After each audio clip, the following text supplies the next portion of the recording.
Ladies and gentlemen, this is the first episode that actually have a guest on the show. He's someone I went to school with, one of my best friends from school. I lived together for 3 years. Chip Knapp, welcome to the Deano show. I'm happy to have you. This is if when we first met each other, you said we'd be doing a podcast together in a couple of years, I don't know, dude. Maybe I'd believe you, maybe not. But here we are. We're doing it. I'm excited. Great to be here, man. Love the Deano show. I'm an enthusiastic guest today. So I guess my first question, and we can get right into it, but you've had different knee surgeries, ACL, MCL, and whatnot. 3 of them, to be exact. Tell me about that whole process. When was your first rehab, sports getting in the way? Because I know you're a big basketball player. How has that kind of shaped your life? And if that's taught you anything, what has that taught you? That's a good question. I'll start out with just like a brief introduction. So, obviously friends with Griffin. We met at school at University of Denver, but I grew up in St. Paul, Minnesota. 2 younger brothers, played a lot of sports, obviously probably a little too much basketball.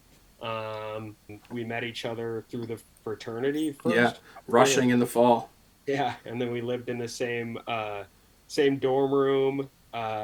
So see each other every so often, watch some college basketball, the whole deal. And you do that a couple days in a row. Next thing you know, you're best buds. So that's how Griffin and I came to meet. And yeah, a little bit about me. But so to answer your question, I've had 3 ACL surgeries. My first surgery was my sophomore year of high school.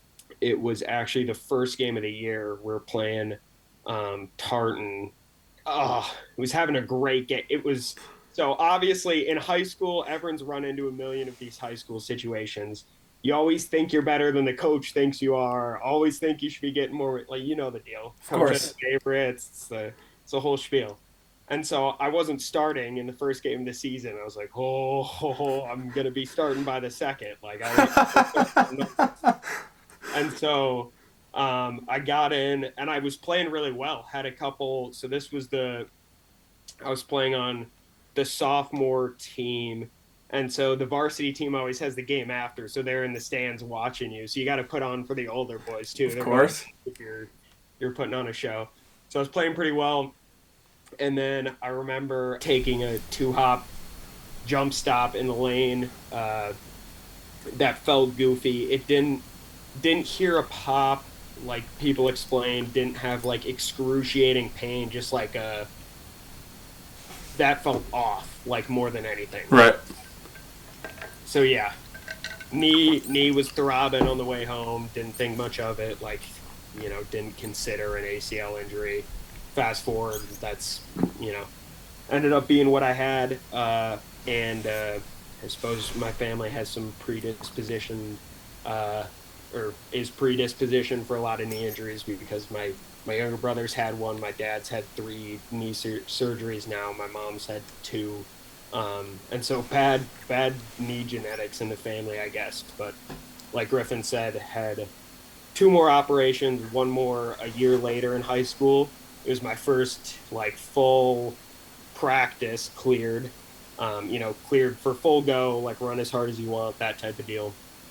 And I remember Yannicka was coming to guard me at half court, and I planted my right foot to do a spin off my right foot. And same thing, didn't hear a pop or anything like people explained, but I had known the feeling before. And so I just knew right away.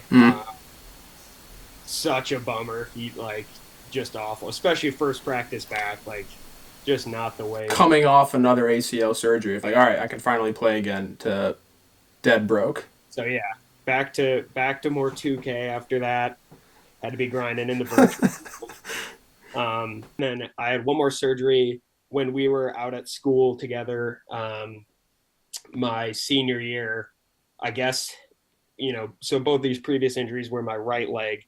This one was in my left, and I didn't know for a while. I kind of tweaked my knee when we were playing pickup at school, and went to go get an MRI, and long story, but figured out that way. And so I had my last operation senior year or college, excuse me, at Denver, which sucked. Obviously, wanted to be skiing my senior year and play on the intramural team. So yeah, that would have been great. But nearing the end of my third recovery now. I have plans to be an amazing athlete still in my life. I'm not giving up, that's for sure. But have honed in on golf now, as Griffin knows. We played a ton of golf together out in Denver and in California, a couple different spots. But so yeah, really trying to hone in on golf now and sharpen those skills. It's a little less tough on the body. I cracked my kneecap, well, my patella to be exact, my sophomore year in high school. Didn't It was in my FCLEC finals game, and I didn't play in states because of my kneecap. Didn't actually play a state game my entire high school hockey career because of COVID, but that's a whole other story. And yeah, it's knee injuries. I've never had an ACL surgery, knock on wood, MCL, any of that. So hopefully that's not in my future. But I went to PT for that, and dude, they fucking work you like a dog. I remember hopping on the bike, and he turned up like the strength of the bike, and I was like, "Yo, dude, like, I need to like ease into." He was like, "No, you don't need to ease into it. You just got to go." And I was like, "Oh, just absolutely sweating away." It was awful. It was so bad. I couldn't play hockey. I was on a bike that had was winning every battle over me, and it was one of those things where I was like, "All right, this is it." And that was only for, I want to say, like a couple months at that. You've been doing rehab or PT since like I came back from abroad in like January, or yeah, like January. You were so that's been what, 10 months of PT. Yeah, which is pretty typical. It's usually like 9 or 10, kind of that area for full recovery. So it's definitely a little bit, but I'm hoping I'll have some strong mechanisms in both my left and right knee after this. So I should have a good base now. Hopefully, no more injuries. Had a great surgeon who works with the Minnesota Vikings, and like I see him at halftime and stuff. And when That's like cool. a guy gets hurt on the field and he runs out and goes to help, like, all right, well, shoot, That's my I guy. couldn't have had any better surgeon. So Yeah, it yeah. ain't his fault. I know that. No, it's So are bad knees a genetic thing? Like, is that like you said, like your parents' brother I have mean, I think had? it must be like Like, by is that actually a reasonable thing? I don't know. decided that it is, whether Yeah, that's true or not. Um, but I know that particularly women are more prone to tear their ACLs because they have wider hips naturally. And so the wider your hips are, the more your knees sort of, they're not going straight down. They're sort of a little inward bent right, because right. your hips are wider. And then when you plant, they're more, susceptible to sort of cave in a goofy way. So that's one of the few things I've learned about the injuries, is like particularly like female soccer and stuff is like the most common ACL injury. Um, but yeah, like you said, PT is no fun. Dude, it's a war. You experience it too. You talk about like tearing a new one, like that's what it is. Like yeah, I don't know, like building a new whatever it is from scratch, basically. So It's a new foundation, and it's something that you have to retrain the entire muscle. Like I wore one of the not yeah, I did. I had one of those full on like leg braces, and I remember my left thigh was a little like shorter, and I was like, this is weird. yeah, Like this, like I'm definitely not as strong in it because it's been in this cast for the last however long. But kind of get some dysmorphia, like looking. yeah, you definitely over time. Well, obviously because you're not using that muscle, so over time it's gonna lose its strength. Yeah, yeah, that kind of threw me off. But yeah, that was my only like serious injury I've ever really had before. Knock on wood. And it's been a blessing, I guess. I mean, God forbid ACLs, and I think that's the worst injury you could ever have. Yeah, it You definitely makes me I don't know, when I see it in professional sports or whatever, you're much more like those are always the guys I'm rooting for to have Exactly. a back or whatever. Like, Malik Neighbors, done. yeah, absolutely. It's crazy, dude, and it's they're so common nowadays, and there's I guess like you can't really prevent it. Like all the linemen wear those knee braces, but it's still one of those things that just happens. Like there's no, I mean, you can stretch your knee. I don't even know. Can you stretch your knee? Like yeah, you could, but it's not like preventative to some extent. But if it twists in a bad spot, it's cooked. It's done. You mentioned Minnesota sports, Vikings, obviously. Okay, I got to ask you about Giants and Dable after this. That Neighbors comment. Yeah, let's talk about Minnesota sports. We've been at Timberwolves games together, Nuggets Wolves games, and those have been fun. I mean, there's kind of a rivalry there, and it's kind of like Kings of the North in a way. It's fun, and they're great games. You went. I don't think I was there when you guys went to a playoff game, but we've been to some games. But yeah. What is it like being a Minnesota sports fan? It's exactly like you think it would be. You got to smile as much as you possibly can. I suppose at this point in my life, I'm sort of, as sad as it may be, sort of no expectations, and I'm happy with like anything that comes our way type of deal because not even a pessimist mindset. I just think, particularly after the Dodgers winning the World Series, like all that stuff kind of makes you realize if you're a small market at all, it's just hard to compete in general. It's crazy, dude. If you're a smaller market and you're you're given a run at any title or you're making it to conference finals, whatever the case may be, like I don't know, would I love to win the Wolves to win the finals, the Vikings to win the Super Bowl? Absolutely, but I think you also have to be appreciative of the smaller wins because it's really hard to beat the Goliaths in these games that get all the players and have all the money to pay the players. But that being said, I think it's interesting because like Vikings have Justin Jefferson, like the Wild have Kaprizov, like there's talent for sure. Twins got Byron Buxton, Larnick. We have guys. Some superstars, right? But I continue to think only one team can win. So it kind of doesn't matter how close or how far you were. If you didn't win, you didn't win. So we talked about you. I remember. I think it was in June. We were having a conversation about the Timberwolves or someone. Yeah, I think it was the Timberwolves, and the Twins weren't doing much. And you're like, yeah, I got buddies back at home already, like so excited for the football season. They're getting juiced up, like they can't wait for it to begin. Like it's gonna be the best. This is our year type thing because basketball didn't work. Like you're almost like setting yourself up for disappointment in that way. When you set the standard so high and it's like, well, we have football, but it's like, yeah, but are we actually good? Or am I just daydreaming that we could do this? And I'm the same way. Like New York sports have it's New York, huge market, a lot of money. Like there hasn't, I don't know the last time New York won a championship. It was probably the Yankees in 2007 or I don't know if it was 07 or when it was, but the Mets haven't won in 86. The Knicks haven't, I don't know the last time Knicks won a championship. Giants won with Eli, but the New York ain't doing too hot all that well either. So it's not just a Minnesota thing, I'll tell you that. Yeah, and I think that contributes to kind of the point I made where it's like, if you didn't win, you lost. And so it's like, yeah, New York has had a ton of sweet runs, absolutely, where they like almost made, but it's like, as a Minnesota fan, then you look and you're like, even these New York teams, they're not winning every year. So like, what do you really expect from like, yeah, of course, I think it's just a fine line to draw between like, rooting for the underdog and obviously believing that it's possible because it's sports and it's life. We know it, like anything can happen, but it's hard to, you can't put all your eggs in one basket. 100%. Like if your team loses, it can't ruin your week because then you're in a bad position. So you gotta toe that line of, being passionate, but not, I don't know. I've always thought my rule has been, you can't let it carry over into the next day. Absolutely not. Be disappointed, playoff loss, whatever the case may be for the rest of the night. If it ruins your day the next day, we got something to evaluate. I don't think I've ever seen a team more underachieve than the 2025 Mets did in this.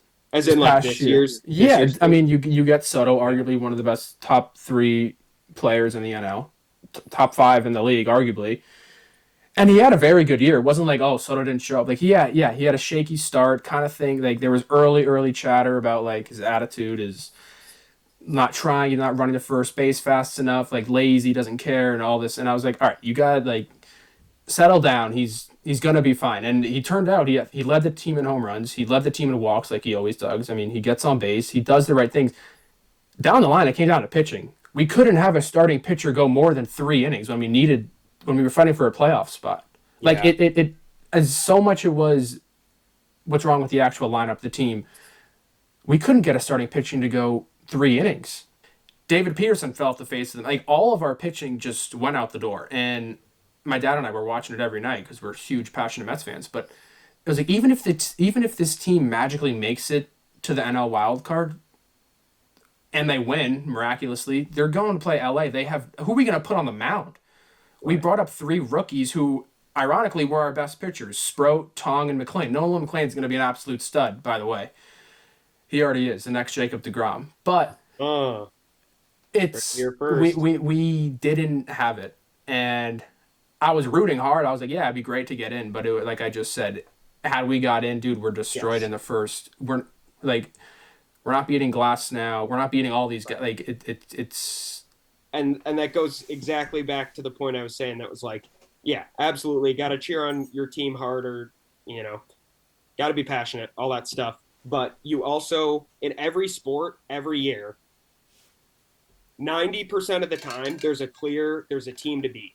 If you want to win the World Series, you got to beat the Los Angeles Dodgers. 100%. Yeah. If maybe it's fading now, but in the NFL, if you wanted to win the Super Bowl, Chiefs. you beat the Kansas City Chiefs. And so, yeah, like it's great. You can be bummed that you lost in the playoffs, whatever. But like, what I'm always asking myself is like, okay, yeah, sure, bummer. Wolves lost in WCF, whatever. Are we beating the Thunder? No. So, and do I want to see them play the Thunder? Yes. But there's always that one team that you need to beat if you want a championship. And kind of if you're not there, then like, we'll try to fix some stuff and see you next season anyways. So I guess we'll actually pick up right where we left off because that's what just happened. I was logged into my wrong Zoom account. I had just bought Zoom Pro because with the regular Zoom you can't record meetings longer than 40 minutes, and I was signed into the wrong email. So we're now live again. I forget exactly where we were, but I wasn't. I can't speak on the situation. I was not there, but tell me about. Well, first I'll give you a little background story. So where we lived in Denver in our house, there was a par 3 course about a 2-minute drive, if that, down the street. Harvard Gulch. We'd play there all the time. Sophomore year, it was just peak. It was peak life. It was. We would all. There would probably be like 8 of us go. We'd each be on the tee box, and no one kind of knew about Gulch at that point. And this happened. I don't know what year it happened, but tell me about the time you were on hole 3, and the kids, these little rascals in front of you, put dirt in the hole, and what you thought would have been a hole-in-one didn't happen. Explain that situation. were you there that day? No, I wasn't there. I think it was you and P. Cable and someone, maybe Wyatt. Yeah, I wasn't there. Yeah. So, as Griffin told you, that was kind of our home track pre Harvard Gulch being added to the City of Denver golf organization. It was a gem because no one knew about it. So we'd go out there and we'd play, like 27 holes uninterrupted in like 2 hours. It was great. Perfect short game practice. So I was out there one day and I was playing with some of our other buddies, and there were probably this group of 14-year-olds, 13-year-olds, I don't know, something in front of us. And especially on the golf course, you can tell pretty quickly who's like what people are there for. Right. I guess it's a better way to say it. Especially at Gulch, it's a par 3. It's like, me and Deano would always joke it's barefoot and beers. Barefoot and beers, all it is. Course. Yeah. So that was like the vibe of Harvard Gulch. But obviously you have some people like they're sweating, trying to get better at their game. So I get to hole 3, and Wyatt and Gable hit their tee shot. I hit my tee shot, and it was like covering up the pin in the air. Just perfect line. Felt great swing. Like what you imagine of as a hole-in-one stroke. And so drops at the green, probably 4 or 5 feet short of the pin, and it starts rolling right at the pin with like putt pace. So it's like, yep, this is it. Absolutely. Here's the ace. That me and Deano, I mean, we had some buddies, 2 buddies actually get a hole in one at that course. Deano and I never did. Somehow, Never did, bro. honestly. I don't know. I I mean, probably played there hundreds of times. I was going to say, how many? Been close. So how many? I don't know. How many tries at it do you think we both had? Like at least, I would say at least 1,000. I feel like. Is 1,000 a crazy? Wait, okay. Let's do the math. So sophomore year, we probably played there 100 times. 9 holes. That's 900. Yeah, easily 1,000 then. Yeah, for sure. And and the crazy part is like I guess for a hole in one, that's not that many attempts. No. So I think your odds are like 1 in just 10,000 to get a hole in one, right, give or take. Keep in mind we're sticks too, so it should be like 500. But so, anyways, back to the story. So I'd been fiending for a hole in one for a minute. I'm like, this is the one. So it's kind of rolling putt pace right up to the cup. It does this weird like, just this weird little like jiggle thing kind of around the cup, and it looks like it settled right next to it or right behind it or something. But I was like, that was goofy. Like I've just never seen a ball move like that. But so I get up there and my ball is right behind the hole, like literally a half a ball behind the hole. And so it was rolling right at the hole with perfect pace. And these like 13, 14-year-old kids that were ahead of us had filled the cup up to the brim with dirt and divots and, grass, whatever it was, so that it was like perfectly level with the rest of the green. And so my ball rolled right over the stuff that they filled the cup with, and it was directly behind the hole. And I didn't know how to feel. I was crazy surprised. I was pissed. I was like, I had no idea what was happening. I'd never seen that before. I'll never see it again. Like the odds I hit the perfect shot at the time when some kids also did something I've never seen before. It was like 2 unthinkable things happening at the same time that like canceled out. It was just like the weirdest experience ever.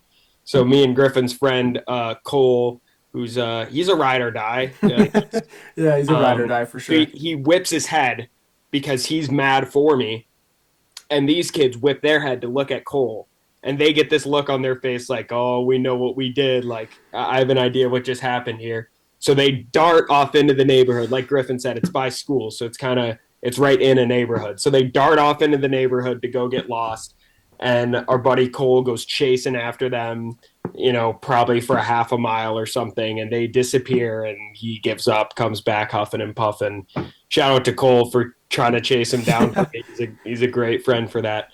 But didn't catch him, never saw him at the course again. And that's that. Still on the hunt for the hole in one. Yeah, you and me both.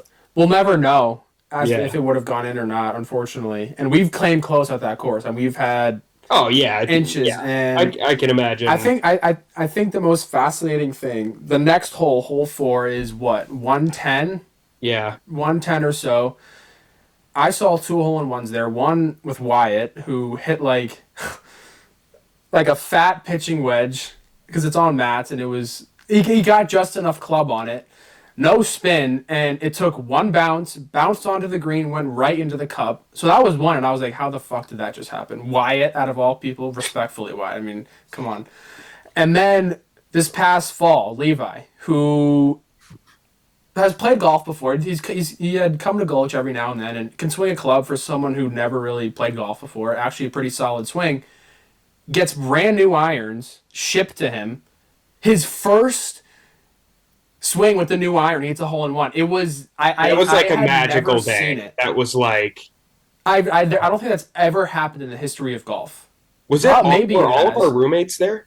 I don't know if we were all there. Sanger definitely wasn't, but Pete was there. I'm pretty sure. Okay, I don't know. Yeah, but that was the craziest. He hit it, and I was like, "Oh, it's pretty good." And then it literally went in the cup, and I was like, "What? Your first swing with new irons, and you hit your hole in one? I mean, you can't." You can't script that any better. Yes, no, genuinely, that is like, I love my new irons already. Sign me up. And I remember. Oh my god, bro! joking with him at the house before when he got his irons, as we all do, like smile on, swinging them in the house, like picturing what you're going to Of do. course. And I told him, I was like, so the deal with new irons is like today you'll probably have like an amazing shot, like a shot better that has felt better than any other golf shot you've ever hit before because it's like it's a fresh slate. You got new irons, like you're thinking really, you're in a great spot. So like there's always at least one of those swings when you play with your new clubs. And then for the remainder of having those clubs, you kind of just like you're chasing the feeling that you had when they were brand new and you had no bad vibes with them and like you hit that one shot that felt better than anything else. So I was kind of joking with him about that. And then he goes and does this and I was like, well, safe to say, proved my point there. You're gonna be chasing this shot. Is it almost kind of like a curse? Not a curse. Curse is the wrong word, but like this will never happen again. Especially the fact that it's new irons. Like that is the perfect story. That literally is the perfect. Like, It is. Is it almost like too perfect where it's I'm never gonna hit a better shot with these clubs? I mean, unless you hit another hole in one, but Right. your odds are stacked again. You know what I mean? Like it's that Yeah, weird. at that Like point, you probably can't even think about that. Like, can it even get higher than this? they've done their job for the most part. I mean, yeah, I don't know. That is funny to think about. Like your expectations almost start crazy through the roof. So it's like, I don't know. But I remember talking to him too and asking him like on hole one, like, oh, are you going to use? Because we're at this par three, and the only club Levi wanted to use was his pitching wedge because all the other clubs Right. were too long for most of the holes.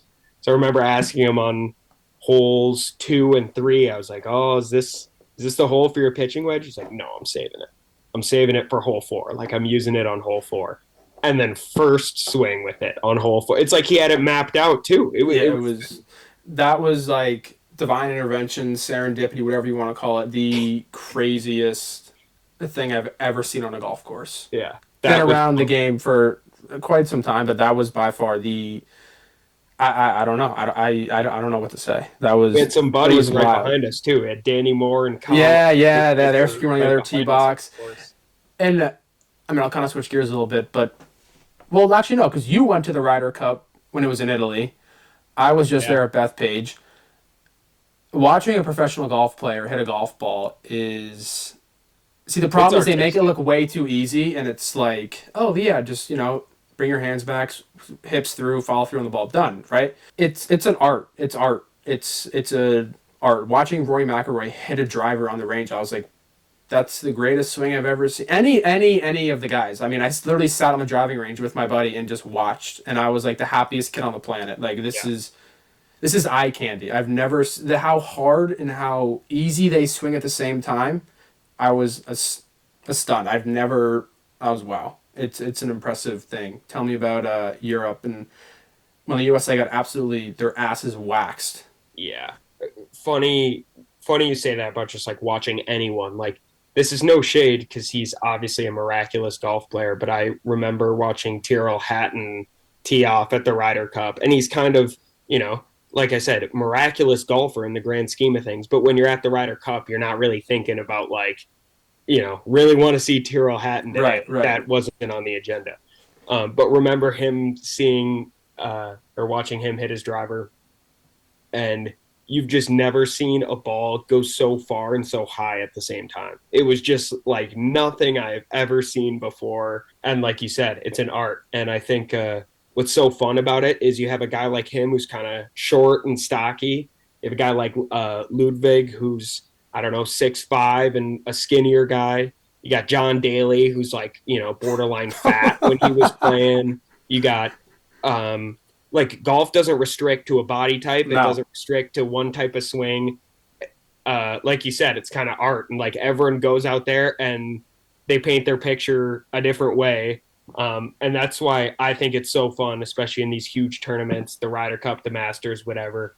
You see how everyone shows up with their kind of unique twist to the game and the way that they play that they've found to work really Mm. well. And you got to match up against other guys. So I don't know. It's interesting and it's really cool. I think you probably thought golf was boring when you were younger too. Like my dad was watching golf on the couch, and it's like that's what you go sleep to because it Right. was It's Yeah, boring. I It's think chill. I But first I've picked just up. come to appreciate it so much more. Yeah, I think I literally before I kind of knew how to play golf, what it was all about and whatnot. Like I would take my dad's um, irons and not even irons, just like wedges, and just go in my backyard and hit like Phil Mickelson flop shots because I thought that was like the big that was it. Like that was golf. And I'd spread my legs out so far, I'd go all the way up, and the ball would just not go up. Like I mean, and oh, this is actually a funny story. When I didn't understand how expensive golf was and like how much golf balls are, depending on what golf ball you buy, I kind of thought they were just like golf balls, right? Like just $1, $2, whatever. So I was taking I was taking my dad's golf balls from out of his bag and full swinging his like 8-iron like through my woods, like just donating golf balls to the woods. And one day I was like in my backyard and he comes out and was like, "Can you stop fucking hitting my golf balls all like what are you doing?" And I that's like kind of all I remember. Him was like yelling at me, like, "Dude, stop hitting my golf balls into the neighbors' yards." Like, my neighbor across the street has a chipping green, has a small like little chipping green with a bunker that I just never went to, and I wanted to hit my dad's Huh. golf balls into the. I mean, I Yeah. again, I was a kid and I didn't know how much golf balls were like, and I was just like, yeah, I'm gonna like work on my swing, but I was just whacking the club around. He let me hear it. That's I won't forget that. I have a I got a little hypothetical. I told you I'd bring you a golf question that I knew the question, but you didn't know. Okay, yeah. It's a fun one. So it's 750K, no tax. Like it's cash, instant checking with no tax. Or no golf for an entire year. And here are your three options. First option, hit a 20 yard wide fairway with driver. Second one is drain a 10-foot right to left putt. Third one is hit a green from 150 yards, 5-mile-an-hour winds into you. If I do it, I get 750. If I don't, I can't play for a year. Can't play for a year. Like nothing. Like you don't know the game of golf. You don't even know it exists. 20-yard wide fairway. Yeah, for drive. I think I'm trying to hit the green from 150 with some wind at me. So what? I don't know, 5 miles an hour wind that probably plays 150, 10 or 12 longer than if that. Yeah. 158, 162. Like yeah. Yeah, So it'd be like a 9-iron, depending on how yeah, I don't know. yeah. I think that's what I do. Um, Doesn't matter as long as it's on the surface. my thought process being, I think with a putt and especially with the driver off the tee, like you can get shaky hands, like high pressure situation. Like that's where you can really like you kind of yank one or something goofy happens because your hands are sweaty, jittery, whatever it is. And my thought is if I'm playing like a 160 shot, I can grab an 8-iron, 9-iron, probably 8, and just swing like easy and kind of if Almost like baby if it I, up. right, exactly. Like if I can swing, slow and just really focus on some good contact, then, sort of like the dispersion isn't going to be that wide. And so I kind of just got to hit the right number, Unless you really snap hook it or do something like just which I mean, we've been known to do from yeah, of time, but course. I think that's my answer. It's like, grab an 8-iron and try to swing it like a wedge. Like just really focus on hitting the face and like get it to go straight. And if it goes straight, you're going to be on the green.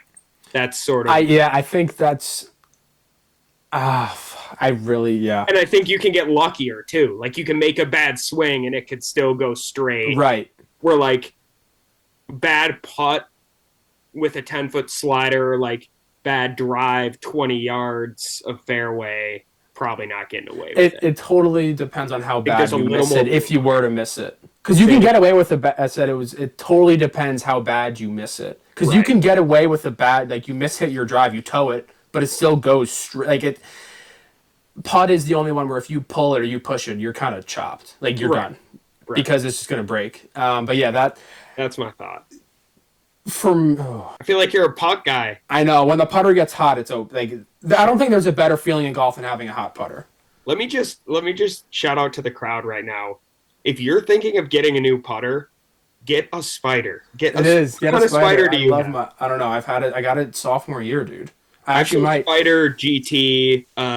Dean has I think like I got the Spider Tour newer X. I one. think it's what it's called, Spider Tour X. I don't know. Yeah, that sounds but I right. like it. The same one Scotty and Rory have been using, or like Same model, very yeah, close variation. yeah. But get a They're Spider. new. I mean, if you watched Dean and I on a good day with Mm. the Spider in our hands, that'd be all the commercial you need. I got two Spider. things. This is So what my was it? I just totally cut you off there, but promo for TaylorMade. No, that's all I'm saying is if you need a new putter, Spider's the best in the game. spiders are great. The second you start like buying putters because you can't hit putts with your one you currently have is when you're into like, dude, you I remember can't. some You Tiger can't. quote, something like, if you have to use some crazy alternate putting grip or a different putter or whatever, he's like, you should probably just learn how to putt better. Like, it's not Simply put, end of like, case. Speaking of draining putts, when we played Torrey Pines, I think you probably drained about 150 feet of putts. I mean, that was that was the most fun I've ever had playing golf by so far. I was top, one or two courses I've ever played in my life. Griffin and I were on spring break in San Diego. Only could play 9 at Torrey Pines. I think just like given what the price was going to be. Yeah, it wasn't the iconic. I don't Last know which one's north or south, but we didn't play like the iconic Pebble Torrey. Still an unbelievable course. I mean, I we would go played back north, there. right? South is what the pros. I Are, think I believe. I don't know. Don't quote me on it, but Um, regardless, it was epic.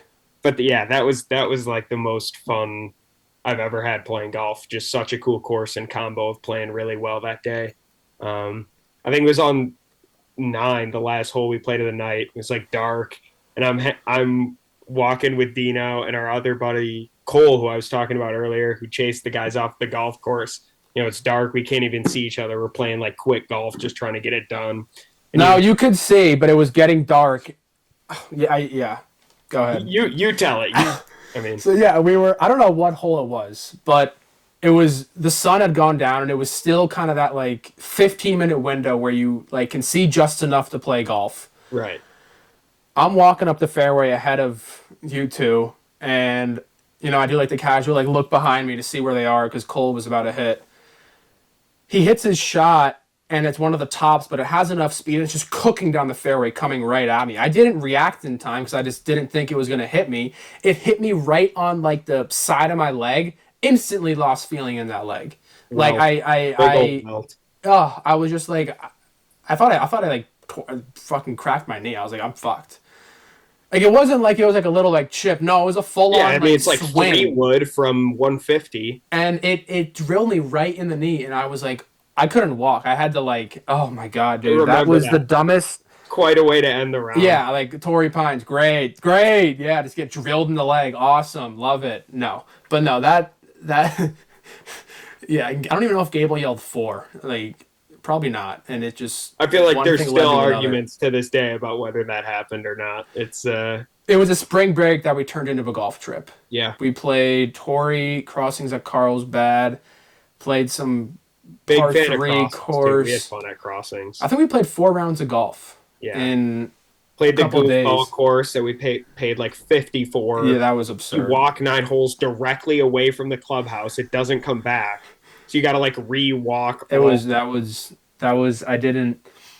made no sense. That made no sense. I mean, the second we pulled up, we kind of knew what we were getting into. It felt instantly like what is it, Links at... I was about to say that, dude. The Bob Does Sports Links at Yes. Victoria. It did. It totally Box did. in the middle of the fairway. What am I supposed to do here? Like, I don't know. It was, yeah. I remember that was one of those fun. that got to the front desk and like, he told me how much it was going to be for the 9, and I was like looked back at the rest of you guys like, we still doing this? Yeah, like, it was almost like we're this kind of in too too deep, but like we kind of have to do it at this point. Like we might as well. Because I remember it was kind of like a 25, 40-minute drive. Like it wasn't like we were right down the street. We like kind of committed to it. Classic Google college photos, kids, dude. like, oh, we found like a real good value course. Like over here, like pictures look pretty good. I guess Looking back, college golf, that's priceless. Yeah. That like those experiences are priceless. Yeah. And it's weird to think about because in the last what, June was how many months ago? However many months ago. I mean, I was living with you this year, and now our lives have completely, like in a blink of an eye, our lives have completely changed. Like we're Yeah. no longer doing school, we're no longer doing homework. It's now like work, which I work at a golf shop, which is way more chill and closing down in a couple weeks. I don't have a full time job yet. I'm still looking. You, on the other hand, your life has changed drastically. You've gone from sleeping with five other dudes in a house to waking up on a Sunday, shooting the shit, playing Xbox, and now it's 5 days a week Yeah. working. And that's not a bad thing. It's just how different your life changes in the snap of your finger. I know. I was just telling Griffin on the phone too. My younger brother Sam just came home from school today at University of Denver, so he left, end of August, and it's now mid-November. And I was saying how, yeah, between then and now, it's like my days have been so busy. I don't even know what happened in between Right. when he left and when he came back. It's gone in the blink of an eye, which in a lot of ways is can be good because I'm just trying to kind of stack my money. And we were talking about like this is sort of back to square one period where you just got to sort of build yourself back up. But in the other sense, it's scary to just like, I mean, shoot, if 2 months went that fast, it's like, next thing you know, the year flies by and you just gotta, it's a little freaky. We talked about this on the phone a couple days ago, but when you're in college, especially senior year, when you know like you're done with school, and it's kind of like that, like take it all in. That everyone says, and which is true. Take it all in, and it's that finding the middle between taking it all in and then like also having to do the schoolwork and like find a job for the summer or find a job for when you get out of college, and it's like because if you focus on one thing, like if you focus on taking it all in, the job search is going to be put to the side and it's not going to help you where we are currently. But if you focus on all the job things while you're still in school, then you're going to miss out on all the fun. So it's kind of like that. I mean, I you shouldn't talk about work life balance as a 22-year-old. That's egregious. If you are talking about work life balance as a 22-year-old, find something else to talk about because you're only 22. But yeah, it's that kind of like weird like middle ground of like, yo, I want to have the best time possible, but I have to do something. I got to get a job one way or another. Yeah. So it's time is only going, dude. And I've kind of reason why I started this was because like you can't stop time. Like time is gonna pass anyway. You might as well do something that rocks your world. That Yep. just puts a smile on your face. That when you wake up, it's like, yeah, I'm doing this, and this is what makes me happy, and whatever happens, happens. Like there's not enough time to sit around and look at everyone else do everything because then you're just gonna wake up one day and be 50 and be like, wow, now what? What do I do now? Um, Right. but yeah, it's and I feel like time's only going quicker as you get older. Like you Yeah. can't. I mean, That's what I was gonna say. I 2026 mean, is like here. you don't pick up the camera and make the video today. Tomorrow's gonna be even shorter. Right. Like, I have even less time to do it tomorrow. So shoot, today no better time than today. Is the job you're doing? Is it? Yeah, I enjoy something. Yeah, it's fun and not maybe not like fun, but like at least you're using your degree. That's a good thing. And is it? Yeah. How's that been in terms of fully changing career Yeah. paths? Well, kind of like I mentioned, it's made time fly. It kind of it operates with um, pretty closely with the business cycle. So like as Q3 ended, we have a ton of work towards the end of Q3 because we're responsible for reporting Q3 numbers, and then it kind of it chills out for a little bit. So I just filed Q3 stuff, so I have a little bit more time now, just kind of less work due during the day. But it'll be interesting to. I haven't really decided yet whether I like the ebbs and flows or whether I'd like more consistency. It's kind of hard to know. But it's been good, and yeah, like you said, it's not something that I'm going to be doing forever. But it's sort of just like that shoot, like just get going, do something. Like, got to start at the bottom of the totem pole somewhere. So like, might as well just hop in, get your hands dirty, do what I can. But I really like a lot of my coworkers there, which I feel like is a huge part. I think Huge. I'm just a huge people person. If I don't have anyone to like have a laugh with, or you know, then the day is going to be really, really long, really tough. So that's kind of one of the biggest things for me is I like, it's important that I'm just working around other cool, enjoyable people, which I'm sure is how everyone feels. But I've been um, grateful to have those cool people to work with, and it's been good so far. So I'm I'm glad I'm able to save some money, and this is kind of the building stage for something bigger. Trying to save up, and I think I'd like to be in Chicago in the near future. That's sort of where I've set my eyes and want to spend a couple of my young aggressive years, baby.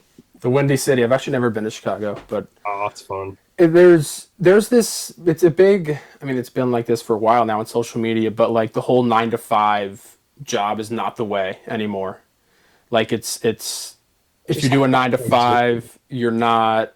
It's just gotten to a point where like young people, more like like so a our shame age, to are sort of like ashamed to be like, yo, bro, you work a 9 to 5. It's like, yeah, dude, I do work a 9 to 5. Like I make money. Do I love every day what I do? No, but you're never gonna fully love everything you do every day. Like that's yep. kind of impossible. And I think every experience teaches you something, whether good or bad. And I've also kind of developed the perspective that yeah, sure, 8 hours a day is like most of your waking hours, like Monday through Friday, but also like that's not your whole life. Like if you're not a bum and you like have aspirations, you have these things that you care about outside of work, like you have plenty of time to like I get in a workout every day because like that means a lot to me. I try to, you know, have dinner with my parents if I can, have a conversation with one of them because like while I'm still home, I'd love to get to know them better, Yeah, before, 100%. when you move out, time moves even faster. And next thing you know, like your parents aren't doing so well anymore. And you wish you could have had that, some more time back with them. So, sort of, trying to fit in stuff like that. And I'm doing this physical therapy too. And I'm trying to actually pick back up the guitar. You And and me both, dude. I am too. it's a great replacement for some scrolling. I think Absolutely. music definitely kind of itches a different part of your brain, like creative sort of, a 100%. part of my brain that I'm not probably using most of the It's time. you're using the left side of your brain. Yeah, yeah. So trying to do that, but I guess my point being is like kind of like what you said, probably just need to reframe their mindset where it's like just because you're working a 9 to 5, like you don't need to come home and then like, oh, I don't know, mope around and then like repeat the same thing the next day. Like you can have plans, like you can still have your own life, like you can have your own side business that you're trying to start with the money that you're bringing in for it. Like it's great for a lot of things. It restricts some of your time, sure, but you have more money to, I don't know, keep trying this new hobby with, or like you're meeting people that are introducing you to other people that are opening up opportunities in your life. So I think, like you said, I think that's real that there's this dumb culture about people sort of being ashamed about it. But it's a great starting point for a lot of people. It's a Yep. great lifestyle for a lot of people. And although it's a lot of your life, it doesn't have to consume your life. Like it's all about your perspective. And if you can, if it work life balance, whatever does mean a lot to you, then you find somewhere where like at 5 you can, leave every day and you leave the work at work and you go be with your friends and your family and you do what you're passionate about for the rest of the night. And I think reframing of mindset can fix a lot of those issues because it's really sounds sort of cliche to say this, but like it's a privilege to be able to be like qualified for a job and like have a job that's well paying. So like don't be so bummed about it. You know what Yeah. I mean? Like Absolutely. you gotta take the benefits of it too. So would I love to go golf every day and be making YouTube videos and play the internet invitational and win $1 million with Deano? Sure. Are we gonna do that in the future? Probably, but today it's not in the cards. And so we're taking, one foot in front of the other, baby steps towards where we want to be, and that's all you can do. If you're doing that, you can keep a smile on your face, and that'll take you to tomorrow.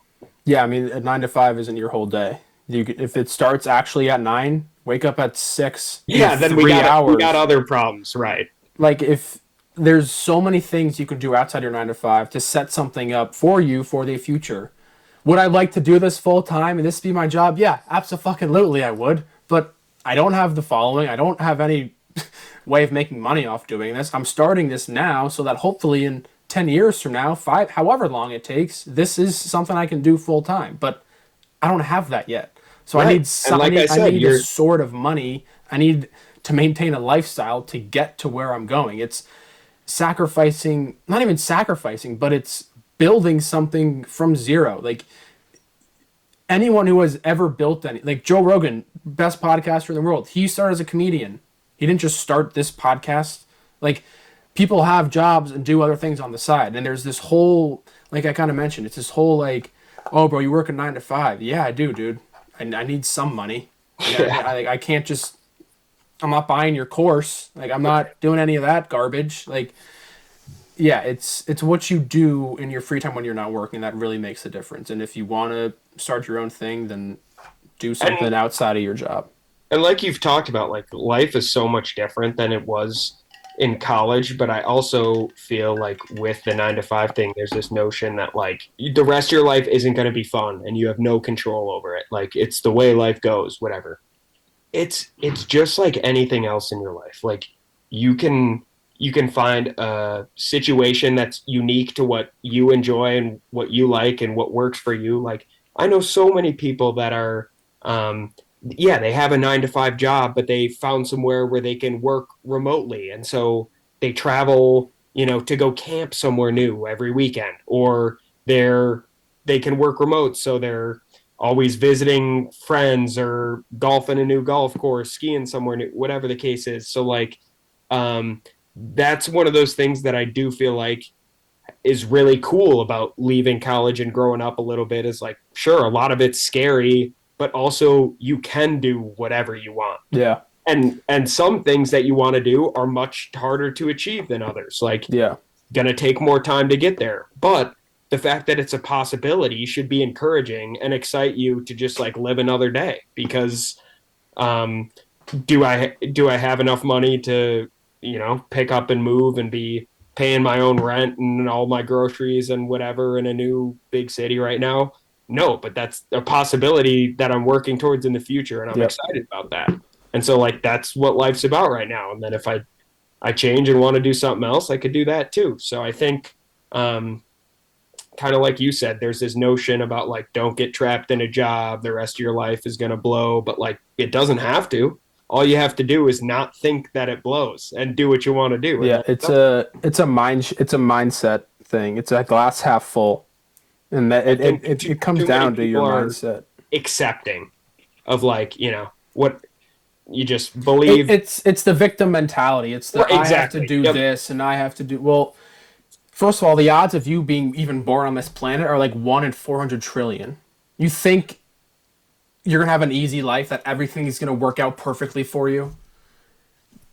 Like really? Like you think you're just gonna be placed here and you're gonna get the perfect job, you're gonna find the perfect girlfriend, boyfriend, you're gonna make all this money, buy house, kids. Like you think it's all just gonna magically appear for you? And you don't have to earn it or work for it?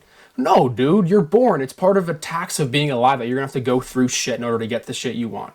Yeah. That's just the way it is. And if And you you got to find some fun disagree in the chase. otherwise, you have to. You You have got to. when you're down worse than you've ever been in your life, which we've all been a couple times because there's always a new low, there's always a new high. Like, 100%, bro. but you gotta be able to just be able to laugh and take it for what it is. Like I I don't think know. yeah, I it's the one of the best quotes I've ever heard, but if you're able to smile and laugh at things that should make you miserable, that's how you win life.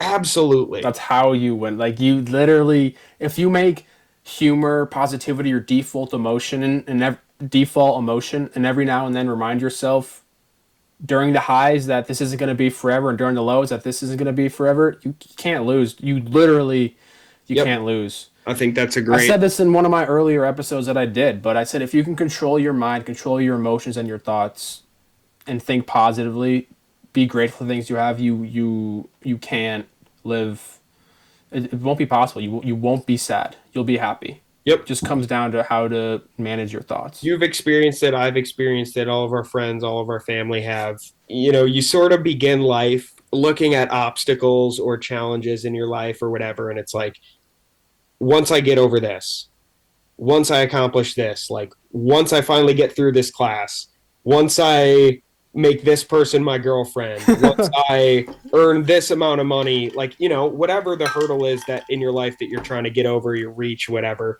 you do. And then newsflash, there's always another issue. Like, and so the reality of it is it's never going to end. Nope. This is the way existence works.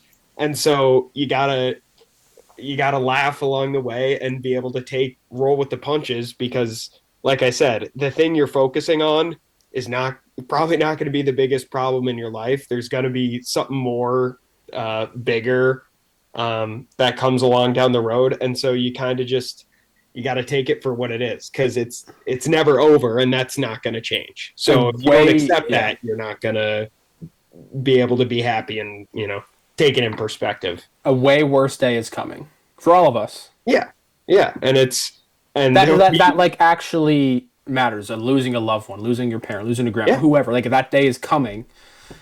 So you might as well live every day here, to the present, because all we got is right now. Yeah. Not 5 minutes from now. Not 10 minutes ago. Fantastic days that you never thought would have been possible too, and so it's just like it is, and you keep on rolling. Positive light here. Do you have a favorite memory at Gilpin through 2 years? Like one that like immediately comes. The first one. Do you remember? Well, actually, I was downstairs in my room, but when that guy came to our house to like fix like our water plumbing, and he like stayed, he like started taking or something and like started staying way longer than wanted, and like I was like, I hadn't had a myself in a long while, and I think I was hanging out with Brew that night, and we were chilling, watching a movie, and so obviously I'm a little in my dome already, and we had this goofy like plumber, electrician, whatever you need, he'll do it type of guy, jack of all trades. I guess maybe it was just me. Did you think he was bad vibes too? I don't know. I like he was like a friendly guy, but then I was like, this guy's a little like too friendly, like he's up to something. I don't know. I just got bad vibes. So we were gonna go out this night, and we were having some problems with our plumbing. So he was trying to fix our sink. He was what? It was like 10:15, and he was still at our house working on the sink. No, I think it was at least. I think it might have been like midnight or something. Have you ever had someone stay that late at your house working out, like on the weekend? It was a Saturday, 10:15. He kind of just showed up at like 8 p.m. and was like, "What's up, boys?" And we're like, and then remember he left for like Home Depot, and then he came back like 2 hours later. It was one of the. I don't know, bro. He made himself at home. I thought he was trying to kill us, and so he's in the kitchen, mind you, and there's no walls or anything in between our living room where everyone was hanging out watching this movie. And so I'm texting everyone in our house chat. I'm like, does anyone else think this guy's weird? Like, I think we need to kick this guy out. Everyone else is like fried, glued to the couch, like not checking their phones, or like, I think Pete maybe looked at his phone. He was like, LOL, nah, you're tweaking or something like that. It was like, dude, I don't think I am. So I don't know if you remember, but I went over to Danny Moore and Pico's place. I walked over there because I was like, all right, I'm washing my hands of this. Like, if you guys get in trouble, that's on you. I tried to warn you. Like, I'm out of here. So then I kind of cooled down and nothing ever happened. But I got really bad vibes from that guy. I'm glad none of us got murdered in cold blood that night. Just that memory just sticks out. That was wild. That was something I never. The way I described it, maybe I probably sound like a tweaker, but I truly believe in gut instinct, and your gut is right like 99% of the time. It is 100%. It exists for a reason, and like just the way that guy acted and spoke, and like being around that late, like my gut just told me bad. He was, dude. I think he was like mid-20s, like mid maybe not. No, I'm not okay. Mid-30s. Like he was definitely like I don't know. It was a sticky. And he was telling us where to meet girls Yeah, it around. was weird. He was a weirdo. It was odd. I suppose it's recent, but like I just have funny, good bittersweet memories about just like moving out and all like sitting on the coolers in the living room without any Yep. furniture and like writing our names on the post outside and everything. I think it's what I genuinely miss the most about college and all that is the fact that like waking up on a Sunday or Saturday and you go to the couch and you have like your best friends right there with you, just like shooting the shit. Like Yeah, that to me is what it's all about. Like you won't get that chance again. yeah, And it's like that's what like college is all about. Like yeah. If we wanted to shooting the shit with your best sit friends there and any day, like any day of the week. for Come home from 4 hours class, like your and best friend is right there. Go to bed, watch a movie. Like that stuff is you. The best things in life are you can't buy, which is one of them. Is that my final question? Where do you see sorry, yourself? last thing I'll add before this last question is also our I suppose you weren't there for Halloween party, No, I suppose senior year. I was That, I was in that was Europe. really fun. We threw, like one or two real decent parties, I guess, before I mean, maybe that last party be a conversation for another time. That's a whole Yeah, other rabbit yeah, hole, but that's it. anyways. Um, Final question: where do you see yourself in 5 years? Anywhere, anything, doing what, living where? I Yeah. don't know, like not nothing serious, just like first thing that comes to mind. What do you Yeah. think you're doing? And in 5 years Like, from now, we'll look back on this episode and see what comes to mind. yeah. Yeah. It's good too. It kind of holds you accountable for Sure, what you're sure. saying as well. I'd like to be in Chicago. I see myself there. I think that's kind of the city that I want to. As of now, I think I want to come back to Minnesota long term, but just to have my eyes set on Chicago for doing a couple years, kind of work hard, play hard type of deal. So I see myself there. I like to be working. I think I'd like to be working in some type of finance role, but I'd like to find a job for myself with a little more creative leeway, I guess. Just Yep. where I feel like I can uh, put more of my own touch on things every day at work. So to answer your question, I see myself living in Chicago, having a job, whether in finance or not, something where I'm working really hard and I'm passionate about, but I also kind of get to use my, unique personal skills to try to sort of put a twist on things. It just makes you feel like I don't know, you're providing more value. So Yep. doing something like that, I see myself. I'm just going to be fit as could be. I mean, it's a huge part of just like even maintaining my mental health on a day to day basis. And so I truly enjoy like working out and staying fit. And Hmm. um, I think probably as I get a little bit older, I'll start running a little bit more. Just because, when you're playing basketball or like you were hockey, whatever the case may be, like you're not really focused on going on runs. But Right. I think that's a great way to stay fit once I get a little bit older. So I'll like to I need to run at least one marathon in my life. Yeah, dude. I Uh, can't, dude. I have fucking terrible shin splints. I don't know how to beat them. Every time I go for a run, and ton. I'm trying to get into running, and it's got to be like a stretching thing or what. But dude, after like a mile and a half, my fucking shin is on fire. I can't even run. Like Yeah, it's just like that's tough. I don't know what it's from, but someone tell me why shin splints exist and how to. Well, I know why they exist, but how do I prevent them from every time I want to go for a Instant run? experts in the comments, drop your knowledge. Please, please, Drop your please knowledge. drop your knowledge. Um, so yeah, Chicago, um, job where I can use a little creativity, fit as ever. Want to keep growing in my faith and want to be more, more faith filled even in 5 years than I am right now. So I'd like to be, Man upstairs. yeah, absolutely, most important thing, man. Absolutely.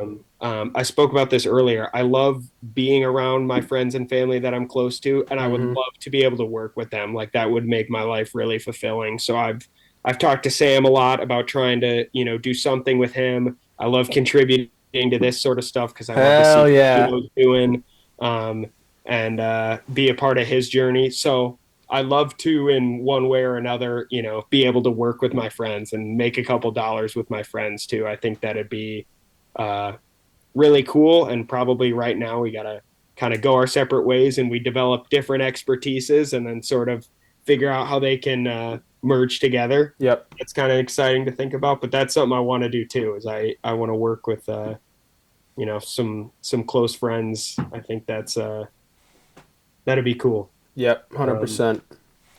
I mean or that business, man. that that that's all.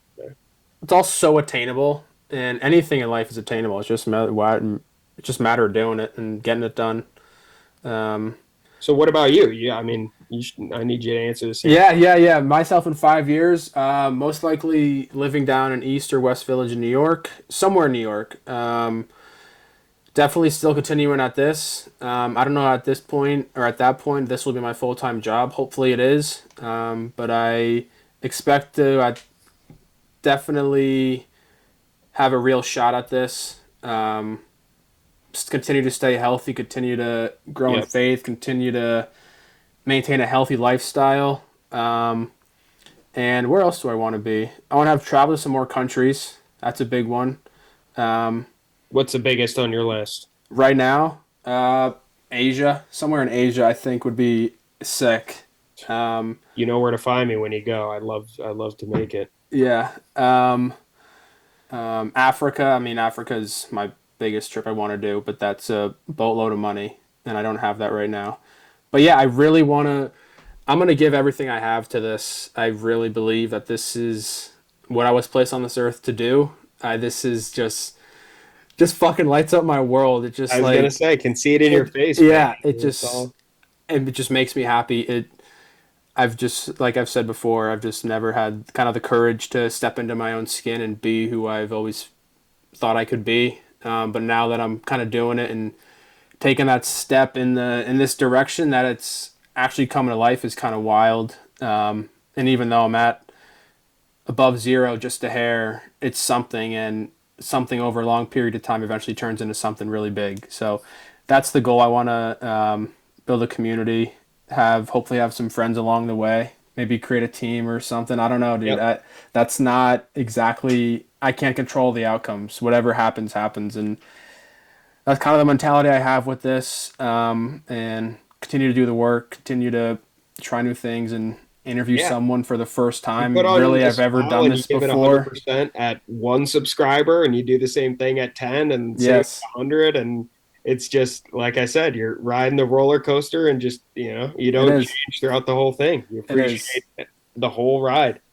It's not about the destination. It's about me getting there, and it's not even me. It's just in general. It's not about. It's never about the destination, because you Just know it's about you only doing gonna the thing, last. man. Doing the Exactly. thing that you wanted to do. So that's it. And that for me is this. And get more travel content with other people, because I've only really kind of done it alone. So if I can Yeah, assemble a team of like-minded people and people that share the same ideas and that's what I visions, I was gonna think that's ask. Like, magical, bro. so if this, um, if this could develop into whatever you wanted, what's the like? Would you even want to focus on a type of content, or would you want to just like, you know, one day I'm just sitting, chilling, talking to the camera. Another day it's a travel thing. Another day I'm talking sports. Like, do you So want to yeah, I be trying? think like in like a perfect world, I would have like yeah, there are people I know now. There are people that I've met through doing this. We're kind of like a team, and like kind of like any YouTube group out there, like a Bob Does Sports, like a Nelk, a whoever. Like they have like a group, and like they have filmers and like editors and all that. Like that's like my dream, dude. That's what I want to build, and I want to go on a bunch of people's pods and share my story and try to do that through this. But I don't know, man. I just get fired up by like the idea of waking up with your friends or whoever and like, yo, we're going here and we're filming this. We're traveling to this country and we're going to do this and we're going to like, dude, that the fucking lights my spirit. Like that is like To me, that there's nothing better than that. Like, and I haven't had it yet with friends and someone holding a camera. Like, I haven't exactly found it yet, but I know through this it'll come, and it just, yeah, it just fucking brings it out of me. I remember being a kid, like watching YouTubers older than me do that, and I'm like, that is it, bro. That's what I want to build. That's what I want to do, and as always, just build something bigger than myself. I want to just build something bigger than myself. That's all I can say, dude. You And inspired me to it's start day by my day. my little Yeah, golf Instagram channel. So OG Stealth, go check that out. Shameless plug if you're still watching at this point. Um, so yeah, go check that out. But you inspired me to do that, and I think it's I'm not at least as of right now, I'm not kind of driven to blow that up in the same way you are this. But I think even just to be able to kind of look back at certain rounds I played or times of your life and see how absolutely. things were, it's cool to just document things and like what was I like in 2025? Like what were we What was I talking doing? about? What did we care about? What were we Exactly, interested bro. in? That's it. It's cool to have. So I'm uh I'm proud of you for doing this, and I knew it was coming, just didn't know when, and Yep. I'll be juiced to see where it goes. And I hope to stick around for the whole journey and come on for some more talks, some trips, and whatever. Absolutely. It just the beginning, man. That's all it is. Just a step in the right direction. And Absolutely. we'll have many more conversations along the way.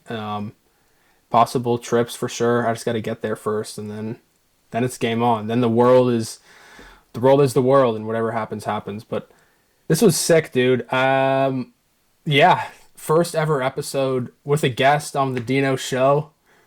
Fuck, I man. hope I was I like this hope is I could it. provide some decent commentary. Absolutely, you did Probably, great. we'll light things up, and when I get back, have some more interesting stuff to talk Hundred about. I hope percent. so. I'm I'm honored you had me, and yeah, This is I'll be back. this is the first of many. This is what I want to do. This is it. Interviewing, getting it done. This is a great conversation. Good to connect with you again. But yeah, more importantly, thanks for you guys at home. I'm getting subscribers by the day. At least I'm trying to. So subscribe if you're new here. I appreciate all you guys. You guys, this is a work in progress, and one day it'll be something. But for now, we're just building the foundation, like I always said. Thanks for tuning in. This is another episode of the Deano Show, and I hope you guys enjoyed. I'll see you later. Peace.